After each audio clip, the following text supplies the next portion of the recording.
कुल्लू की मणिकरण घाटी में आपदा सुरक्षा बलों ने मलाणा प्रोजेक्ट की सुरंग में फंसे सभी 4 लोगों को सुरक्षित निकाल लिया है। गुरुवार सुबह बादल फटने से मलाणा खड्ड का मलबा मलाणा पावर प्रोजेक्ट में आने से मलाणा पावर प्रोजेक्ट एडिट 1 का बांध टूट गया और उसके बाद प्रोजेक्ट के एडिट 2 में मलबे ने पानी भरने से भारी तबाही मची।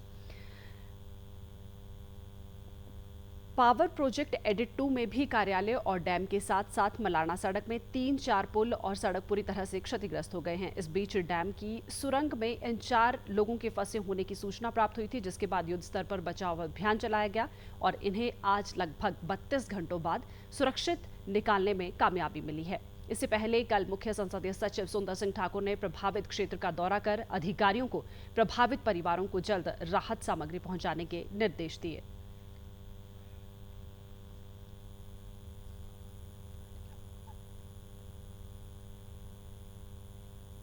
मलाना प्रोजेक्ट में जो उसके अपस्ट्रीम जो बादल फटने से जल स्तर बढ़ा है, डैम का पानी भी छोड़ा गया एहतियातन और उससे डाउनस्ट्रीम बहुत बड़ा नुकसान मैं जान को तो नहीं हुआ लेकिन माल को नुकसान हुआ है।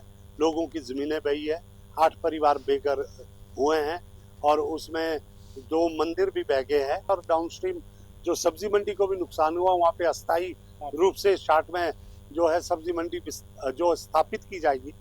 उसके साथ में जो है जो पूरा क्षेत्र है इसमें जो काम करने के होंगे तुरंत किए जा रहे हैं।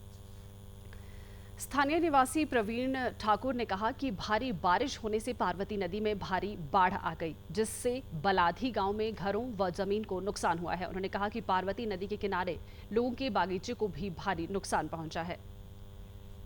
से यहाँ बारिश हुई तो पहाड़ों में ज्यादा बारिश होने की वजह से मलाना जो नदी है उसमें बाढ़ आने की वजह से जब वो पार्वती नदी में मिल गई तो उसने आसपास के क्षेत्र में बहुत नुकसान किया। चौकी गांव में, बलादी गांव में, साथ साथ में शाट में भी।